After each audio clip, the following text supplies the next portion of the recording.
Sasa ni rasmi, Adolf Mtasingwa Biteko amejiunga na Kaizer Chiefs ya Afrika Kusini akitokea Azam FC na ameandika historia ya kuwa Mtanzania wa kwanza kuchezea klabu hiyo maarufu. Kiungo huyo mwenye umri wa miaka 27 anaondoka Azam FC na kuanza safari yake mpya katika klabu kubwa zaidi barani Afrika.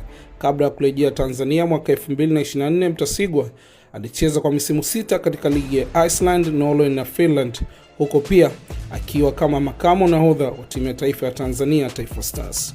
Uhamisho huu unaonyesha wazi kuwa kiwango chake kimeendelea kutambulika ndani na nje ya mipaka ya Tanzania. Sasa atakuwa na nafasi ya kujithibitisha katika ligi yenye ushindani mkubwa, huku akibeba matumaini ya mashabiki wengi wa soka la Tanzania wanaotamani kumuona akifanya vizuri katika hatua hii mpya ya maisha yake.